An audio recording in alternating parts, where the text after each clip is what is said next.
नमस्कार देवी और सज्जनों, मैं सृजन शर्मा आज आपका स्वागत करता हूं हमारे स्वच्छ भारत कार्यक्रम में।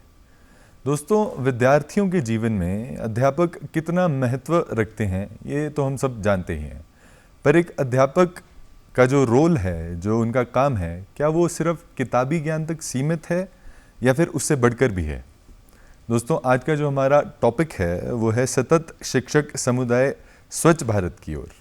और इस टॉपिक पर बात करने के लिए हमारे समक्ष यहाँ पर मौजूद हैं एनवायरमेंटलिस्ट और अर्थ जस्ट एनजीओ के फाउंडिंग मेंबर मिस्टर अभिषेक तनेजा। सर, आपका बहुत बहुत स्वागत है हमारे इस कार्यक्रम। धन्यवाद आपका सृजन, और धन्यवाद श्रोताओं का भी समय निकालने के लिए, अगर सुन रहे हैं तो धन्यवाद आपका भी। जी सर, हम स्वच्छ भारत के बारे में हम बहुत सुनते हैं। स्वच्छ भारत जो ये प्रोग्राम है इसके बारे में हम बहुत सुनते हैं। सबसे पहले तो ये स्वच्छ भारत प्रोग्राम है क्या है? तो सरकार ने एक नीति निकाली। जी। नीति इसलिए निकाली क्योंकि देश को ज़रूरत है। जी। देश को क्यों ज़रूरत है? क्योंकि देश में जो है इस वक्त कंजम्पशन बढ़ता जा रहा है, जिसके कारण गंदगी बढ़ती जा रही है। जी, है ना? जी। और गंदगी अब जो है गांव-गांव तक आ गई है। दुकानें गांव-गांव के आसपास तक पहुंच गई हैं। चीज़ें ऐसी बनने लगी हैं आप तक लाने के लिए कि बनती कहीं और है और बिकती कहीं और है, तो प्लास्टिक में बहुत अलग अलग चीज़ों में आ रही है। बिल्कुल बिल्कुल। तो देश को एक तरीके से बोलिए साफ, स्वच्छ, सुंदर, स्वस्थ करने के लिए एक नीति निकली है जी, जिसको हम स्वच्छ भारत मिशन कहेंगे। जी। तो सर, जो ये मिशन है जी, ये क्या ये एक सामाजिक मिशन है या फिर ये गवर्नमेंट ओरिएंटेड या फिर ये सरकारी मिशन है? ये मुहिम है किसकी एक्चुअल में? देखिए, आप मुझसे पर्सनली पूछेंगे जी, तो मेरे हिसाब से ये एक सामाजिक मुहिम है। जी, सरकार तो महज एक ज़रिया है, एक सपोर्टर है जी, इस मुहिम का, बट है तो ये सामाजिक मुहिम। जी, देखिए, सरकार जा के हर जगह कचरा नहीं फैलाती, जी, समाज फैलाता है। जी। तो ये सामाजिक मुहिम है, ये समाज के फायदे के लिए है, क्योंकि बीमारी तो समाज को होती है। जी, है कि नहीं? जी, तो ये सामाजिक मुहिम है मेरे से पूछिएगा तो। और समाज ही बीमारी फैलाता है, इफेक्ट भी समाज ही होता है इसके जी, लिए। जी। तो ये हमारी सामाजिक मुहिम ही हुई। सरकार हमें मदद करने के लिए तत्पर हमेशा रहती है सर। हाँ, मतलब मेरा एक्सपीरियंस तो यही है जी, कि सपोर्ट के लिए है, तभी ये पॉलिसी निकली है। जी, जी, जी। जी, जी, जी। सर, अगर हम चाहते हैं कि और लोग भी इस मुहिम के साथ जुड़ें, जैसे 2014 में इंट्रोड्यूस कर दिया गया है जी, हमारा जो भी स्वच्छ भारत मिशन है, जी, फिर भी धीरे धीरे हम कोशिश कर रहे हैं इसमें आगे बढ़ते रहें। जी। कुछ सरकार और नई नीतियां निकाल रही हैं, बहुत सारी ऑर्गेनाइजेशंस इसके साथ जुड़ रही हैं। जी। तो हम क्या करें कि और लोग इसके बारे में जागरूक होएं और ज़्यादा लोग इसके साथ जुड़ जाएं? कैसे उनके अंदर ये हम फीलिंग लेके आएँ? देखिए, अगेन मैं अपना ही ओपिनियन दूंगा। मेरे ओपिनियन में, क्योंकि ये सामाजिक मुहिम है, जी, तो इसमें सामाजिक जागरूकता और समाज को शिक्षित होने की ज़रूरत है। जी। समाज को अपने आप को शिक्षित करने की ज़रूरत है जी सर, कि ये मुहिम क्यों शुरू हुई है मेरे लिए, जी सर, और मेरे लिए इसका क्या फ़ायदा है। तो शिक्षित करने की ज़रूरत है, जी, अगर मैं कोर शब्द यूज़ करूँ। जी, जी, तो शिक्षित आपने भी कहा कि स्वयं को शिक्षित करने की ज़रूरत है। जी। तो ये शिक्षित होने से और स्वयं से खुद शिक्षित, सेल्फ एजुकेशन यानी कि, जी। इनमें क्या फ़र्क है सर? तो देखिए, एक होता है कि अगर मैं यूज़ कर सकता था कि मुझे जाके किसी को शिक्षा देना है। जी, आदमी तो तभी अब्जॉर्ब करेगा, लेगा अपने अंदर, जब उसका मन खुला होगा। जी, है ना? शिक्षा के सोर्स तो हमारे पास, स्रोत जो होते हैं वो आसपास होते हैं। जी। हमारे माँ बाप, हमारे शिक्षक, बहुत सारे हैं। कोई भी सड़क पे चलता हुआ इंसान आपको शिक्षा दे सकता है अगर आप जी, चाहें। जी सर, बट वो तभी आप ले पाएंगे जब आप शिक्षा के लिए तैयार हैं। बिल्कुल, बहुत अच्छी बात बोली सर। जी, तो हम खुद पहले ओपन हुए तभी हम एजुकेशन अंदर जी, ले पाएंगे। जी। तो सेल्फ एजुकेशन ज़रूरी है। सेल्फ एजुकेशन ज़रूरी है, बट बड़ा इंटरेस्टिंग है। मैं हिमाचल के कॉन्टेक्स्ट में आपको देता हूँ। जी सर, अगर मैं इसको थोड़ा और बढ़ाऊँ तो, और शिक्षा को उसके लिमिटेड जो डेफिनेशन है, जितना हम सोच पाते हैं, उसमें देखूँ जी सर, तो हिमाचल प्रदेश सरकार ने और सिर्फ 12वीं तक की शिक्षा की ही बात करूँ, जी सर, क्योंकि जी सर, जब हम शिक्षा वर्ड यूज़ करते हैं तो हम विद्यालय पे चले जाते हैं, हम शिक्षकों पे चले जाते हैं। ठीक है, खैर मेरे नज़रिए में शिक्षक हम सब हैं, बट अगर मैं सिर्फ विद्यालय को ले लूँ, पाठशालाओं को ले लूँ, तो हिमाचल सरकार ने या हिमाचल ने बहुत ही बढ़िया काम किया है जी। हिमाचल में कुछ 18,000 स्कूल हैं जी। इस 18,000 स्कूल में तकरीबन 70,000 से ज़्यादा शिक्षक हैं जी। ठीक है। आपके हर घर के 1 किलोमीटर रेडियस में मोटा मोटी मैं समझ लूँ एक स्कूल होगा, बिल्कुल ठीक है, जिसमें ये 70,000 शिक्षक हैं जी। और जो ये 70,000 शिक्षक हैं वो आज की तारीख में तकरीबन 13 लाख जो बच्चे हैं जी। हिमाचल के जी। उनको शिक्षा प्रदान कर रहे हैं जी। और ये 13 लाख बच्चे जो हैं इस वक्त हिमाचल के 20% पॉपुलेशन के बराबर हैं। टोटल आबादी के 20% है जो स्कूल्स में जा रहे हैं। जी। कॉलेजेस की तो भी मैं बात ही नहीं कर जी। रहा हूँ, जी। है ना। जी। तो और मेरा अपना जो पर्सनल एक्सपीरियंस है ये है कि हर इस एक स्कूल में एक शिक्षक ऐसा है जो पर्यावरण को लेके, कम से कम एक शिक्षक ऐसा है जो पर्यावरण को लेके, स्वच्छता को लेके, क्लाइमेट चेंज को लेके, सस्टेनेबिलिटी, सतत जीवन को लेके बहुत ही पैशनेट है, बहुत जुगारू है और कुछ बहुत अच्छा काम कर रहा है जी। ठीक है। आप भी अपने अगर स्कूल टाइम को याद रखेंगे तो आप जब स्कूल जाते थे तो आपसे कहा जाता था कि भाई ये एनवायरमेंटली ये स्वच्छता के अच्छे काम करो, कोई ना कोई एक टीचर ज़रूर इसके पीछे पड़ा रहता था, है ना। तो ये जो स्कूल सिस्टम है ये एक बहुत ही पावरफुल स्ट्रक्चर बनाया है बिल्कुल सरकार ने, है ना, जिसमें रोज़ स्वच्छता की बात चल रही है। बिल्कुल। जैसे आप बोल रहे थे ना, जो आपने शुरू किया कि क्या शिक्षक का काम सिर्फ एकेडमिक नॉलेज देना है जी। वहाँ तक सीमित नहीं है। नहीं है। ये जो 18,000 स्कूल हैं इसमें 3,000 स्कूल ऐसे हैं जो हिमकोस्ट करके एक संस्था है हिमाचल में, Himachal council for science technology and environment ji. वो एक नोडल एजेंसी है जो इसका नॉलेज मैनेजमेंट देख रही है और इसको फंड कर रही है और ऐसे 3,000 इको क्लब्स सपोर्ट करती है जी।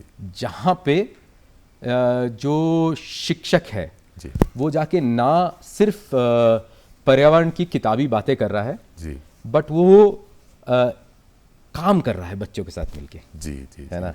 जिसे आप बोल रहे थे कि क्या वो किताब के बाहर बात हो रही है कि नहीं जी।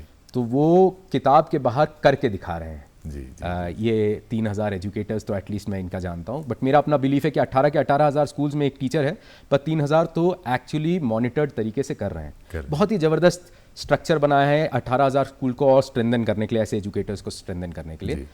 तो ये 3,000 एजुकेटर्स 3,000 स्कूल्स में करीबन 30,000 बच्चों से ज़्यादा के साथ हर रोज़ कुछ एनवायरनमेंट में काम कर रहे हैं किताबों के बाहर। आप कुछ फोटोज भी पीछे देख रहे होंगे जहाँ पे बच्चे खुद अपना वेस्ट मैनेज कर रहे हैं, जहाँ पे रेन वाटर मैनेजमेंट की बात चल रही है।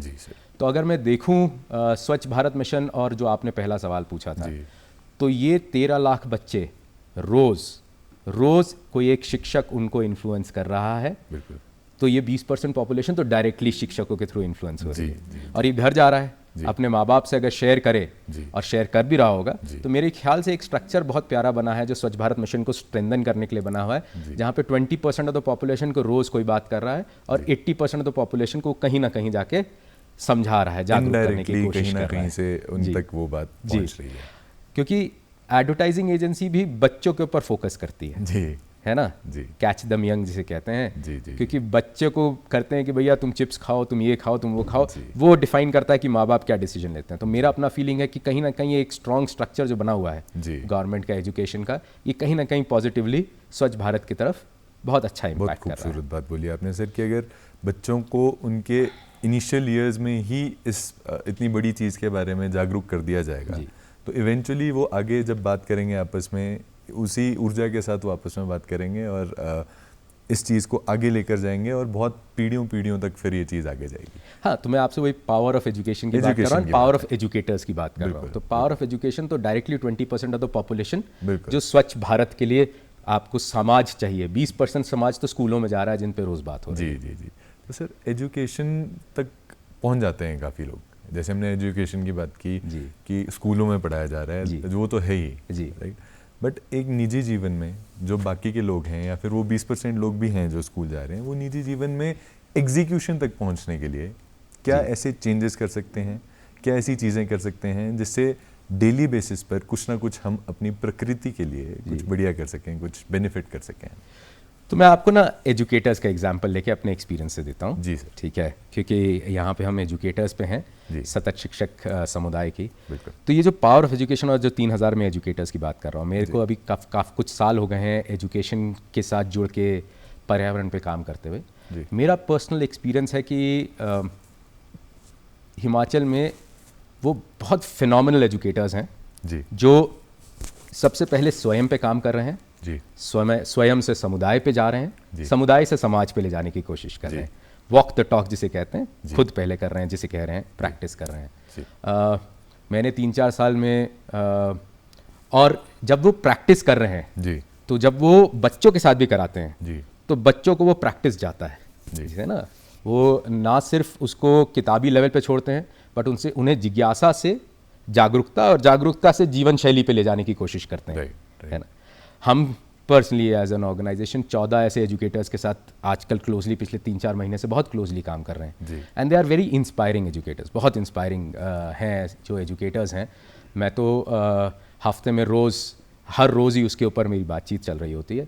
और ये वो लोग हैं जो अपने घर पे इसको प्रैक्टिस कर रहे हैं, ये वो लोग हैं जो कोशिश कर रहे हैं कि स्कूल में बच्चे इस प्रैक्टिस को अपनी जीवन शैली बनाएं।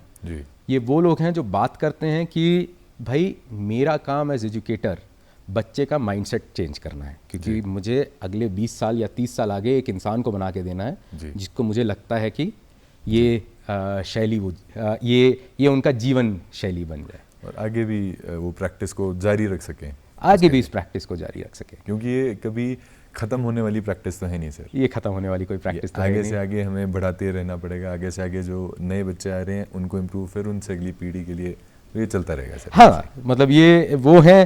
तो ये जो आप मुझे बता रहे थे, तो ये बहुत इंटरेस्टिंग है। जब मैं इन सब का मैं आपसे जो जिक्र कर रहा था, क्योंकि मैं इनके साथ क्लोजली काम कर सकता हूँ तो मैं इनकी बात ज़्यादा कर सकता हूँ। और ये 14 वो ऐसे हैं जो हमारे पास आए हैं अपनी स्वेच्छा से, ठीक है। सरकारी नौकरी में है, ठीक है, कोई ज़रूरत नहीं थी कि ये हमारे पास आए। हम एक प्रोग्राम हमने शुरू किया कि चलो आओ मिलके एक समुदाय बनाते हैं शिक्षकों का, जो समुदाय एक दूसरे को सपोर्ट करेगा, प्रोत्साहित करेगा और बाकी समाज में लेके ये समुदाय बाकी समाज में इसको फैलाने की कोशिश करेगा। लेकिन हमने ये भी कहा कि भाई समुदाय जो है आपके स्कूल टाइम में हो नहीं सकता, तो क्या आप हमें उसके बियॉन्ड समय देंगे? तो मैं आपको ये बोल रहा हूँ कि शिक्षक कुछ ऐसे हैं जो इसको अपने जीवन से लेके समुदाय से समाज तक ले जाने की कैसी कोशिश कर रहे हैं, क्या मुहिम कर रहे हैं। मैं अपना एक्सपीरियंस, और ये भी वो जो सरकारी नौकरी में, इन्हें कोई ज़रूरत नहीं है कि मेरी जैसी संस्था के साथ आके काम करें या इस एनवायरनमेंट में काम करें। इन्हें तो अपनी सरकारी नौकरी से तनख्वाह मिल रही है, ठीक है, बट ये they are going out of their way to be able to do something जो उनको अंदर से बिलीव होता है, जिसे मैं बोलता हूँ शिक्षक जो समाज के लिए कुछ करना चाहता है। तो ये है जो शाम को 7:30 बजे 9:30 बजे हम कैपेसिटी बिल्डिंग कॉन्वर्सेशंस कर रहे हैं। इन्होंने खुद अपना टाइम दिया है कि जब भाई मैं स्कूल से आ जाऊँ तब मैं आपके साथ आधा घंटा, 1 घंटा, 2 घंटा, हफ्ते में 2-2 घंटे हमारे साथ अपने पर्सनल समय से निकाल के कोशिश कर रहे हैं कि अपनी कैपेसिटी को स्ट्रेंथन करें ताकि वो और अच्छे से बच्चों के तक ले जा सके।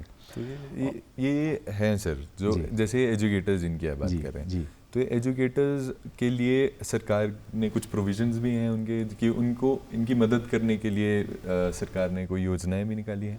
तो जैसे मैंने आपसे कहा, हिमकोस्ट ने एक बहुत पावरफुल, तो डिपार्टमेंट ऑफ एजुकेशन ने 18,000 टीचर्स तो ऐसे हैं जो पर्यावरण पे काम कर रहे हैं जी। हिमकोस्ट ऐसा है जिसने 3,000 को सपोर्ट करने के लिए फंडिंग सपोर्ट दिया है जी। लेकिन इसमें से कुछ ऐसे हैं जो सोचते हैं कि मैं सिर्फ शिक्षक नहीं हूँ जी, मैं एक समाज का एक बहुत अहम हिस्सा हूँ, मेरा काम बच्चों को इन्फ्लुएंस करना है जी। तो वो सरकार की वेट नहीं कर रहे हैं, बट ब्यूटी ये है कि सरकार ने कहा है कि ऐसे लोगों को तो हम सपोर्ट खुद करना चाहेंगे। अच्छा जी, है ना। बट ये वो लोग हैं जो सरकार के इंतजार नहीं करते हैं काम करने के लिए, वो अपनी राह खुद ढूंढ रहे हैं जी। वो कह रहे हैं कि मैं खुद राह ढूंढ के, क्योंकि मेरा काम तो बच्चों को इन्फ्लुएंस करना है, मैं खुद कर लूंगा जी। बट सरकार ने ऐसे लोगों के पैशन देख के बोला कि भाई मैं तो सपोर्ट करना चाहूंगा ऐसे लोगों को, ठीक है। तो ये बहुत ही प्यारा एक वो होता है जिसे कहते हैं, है कि नहीं, life is a circle, life is a circle, absolutely life is a circle, right sir. तो ये 3 इडियट्स के हमारे जो मिस्टर रणछोड़ दास छांचड़ जी थे उनकी याद आ गई ऐसी बात करके। वैसे ही एस्पायरिंग फिगर्स हमारे और भी जो रियल लाइफ में हमारे हमको जब देखने मिलते हैं उनका ऑरा ही कुछ और होता है, उनसे बात करके मज़ा ही कुछ और आता है। सर आपके साथ भी बात करके कुछ अभी वैसे ही हम फील कर रहे हैं यहाँ पे। अच्छा सर, थोड़ा और हमें आप समझाएं अपने एक्सपीरियंसेस से। आपने काफ़ी बताया, अपनी ऑर्गेनाइजेशन के थ्रू आप कैसे इन्फ्लुएंस करना चाह रहे हैं इस चीज़ को, उस बारे में आप थोड़ा सा हमें बताएं। देखिए, मैं अगेन यहाँ ऑर्गेनाइजेशन तो खैर एक सिर्फ ज़रिया है, बट बेसिकली हम जो कोशिश कर रहे हैं, हम कोशिश कर रहे हैं कि जैसे मैंने आपसे कहा, समाज का काम है जी, क्योंकि सरकार सिर्फ एक ज़रिया है। सरकार भी समाज का एक छोटा सा हिस्सा है जी, समाज बहुत बड़ा होता है जी। कि क्या हम समाज के ऐसे लोगों के साथ मिल सकें जो और हम सब में जी, सीजन आप में भी, मेरे में भी कोई एक ऐसा एरिया होगा जिसके बारे में हम बहुत ज़्यादा हमारी बहुत चाह है उसमें कुछ करने की, कुछ पैशन है जी, ठीक है, रोज़मर्रा की ज़िंदगी के अलावा। तो काफ़ी लोगों को पर्यावरण से रुझाव होता है जी, कुछ लोगों को एनिमल वेलफेयर से होगा, कुछ को गरीबों का वो करने में होगा, बट काफ़ी ऐसे लोग हैं जिन्हें पर्यावरण के तरफ रुझाव है हमारी। और उसमें से काफ़ी लोग ऐसे हैं जो अपनी जगह पे दूसरों को प्रभावित कर सकते हैं, इन्फ्लुएंसर्स जिसे कहते हैं, है ना। इन्फ्लुएंसर्स रोल में भी होते हैं भगवान की दया से, बिकॉज उनकी नौकरियां ऐसी हैं या उनका समाज में स्टेटस ऐसा है। तो हम ऐसे समुदाय के लोग ढूंढ रहे हैं जिसमें ऐसे लोग हैं जी, ठीक है। तो जैसे शिक्षक एक समुदाय है जी, है ना। उस समुदाय में जैसे मैंने आपसे कहा कि 18,000, मेरा अंडरस्टैंडिंग है कि 18,000 स्कूल हैं, तो 18,000 कुछ ऐसे एजुकेटर्स होंगे जिनके अंदर पर्यावरण का रुझाव है, कम से कम है ना, कम से कम 3,000 को तो हिमकोस्ट ही सपोर्ट कर रहा है। तो हमने ऐसे कहा है कि भाई हमारे हिसाब से कुछ परसेंटेज के साथ हम काम करना चाहेंगे जी, जो स्वेच्छा से आना चाहते हैं जी।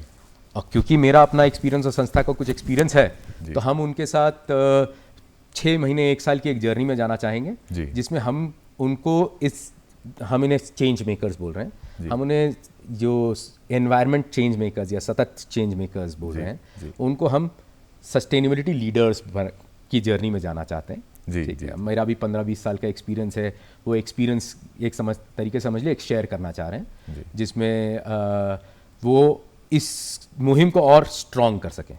बिकॉज सरकार जो ये हिमकोस्ट, जो ये इको क्लब्स और इको क्लब्स के थ्रू जो एनजीसी बनाने की कोशिश कर रही है, एनवायरनमेंट एजुकेशन करना चाह रही है, या भारत सरकार जिसे लाइफ बोल रही है, लिविंग फॉर एनवायरनमेंट प्रोपोगेट करना चाह रही है स्कूल्स के थ्रू भी, ये एजुकेटर्स उसको और स्ट्रेंथन करेंगे। ठीक है, और उसको स्ट्रेंथन करने के लिए आपको स्ट्रॉन्ग एजुकेटर्स चाहिए उस प्रोग्राम को। तो हम उस एजुकेटर्स के साथ उस स्ट्रेंथनिंग जर्नी में जा रहे हैं। वो एजुकेटर्स जो खुद बोल रहे हैं कि भाई मैं इस जर्नी में जाना चाहता हूँ, वॉलंटियरली। तो इस समाज के इस एक समुदाय एजुकेटर्स का हो गया, वैसे ही प्रधान हैं जो अपने में इन्फ्लुएंसिंग समुदाय हैं, वैसे ही डॉक्टर्स हो सकते हैं जो कर सकते हैं कि can we have more sustainable environment friendly hospitals, वैसे ही फॉरेस्ट में लोग हो सकते हैं जो इस की तरफ रुझाव होगा, बिकॉज रुझाव हो सकता है। तो क्या वो समुदाय के साथ हम ऐसे लोग ढूंढ सकें उस समुदाय में जो परिवर्तन लाना चाहते हैं और जो खुद बिलीव करते हैं कि हम वो परिवर्तन ला सकते हैं और अपने आप को उसकी कैपेसिटी बिल्ड करने के लिए तैयार हैं। तो जैसे मैं हम 14 लोगों की बात कर रहा था, ये 14 हैं जो खुद, हमने तो सिर्फ उनसे कहा कि भाई देखो हमारे पास ये कैपेसिटी कि हम कर सकते हैं आपके साथ, क्या आप जुड़ना चाहेंगे? तो उन्होंने कहा हम जुड़ना चाहेंगे। क्या आप हमें पोस्ट ऑफिस आवर्स टाइम देना चाहेंगे? बोलते हम देना चाहेंगे, हम आपके साथ और जितना समय आप लेना चाहते हैं लेना चाहेंगे। ठीक है, बट हम चाहते हैं कि आप हम अपने बच्चों के साथ ये सोच और अच्छी और दृढ़ कर सकें। हम चाहते हैं कि हम एनजीसी जो प्यारी सी प्रोग्राम है हिमकोस्ट का, उसको और अच्छा स्ट्रॉन्ग कर सकें। ठीक है, तो लोग हैं समाज में जो करना चाहते हैं, जो इस पैशन को फॉलो करना चाहते हैं। बिल्कुल सर।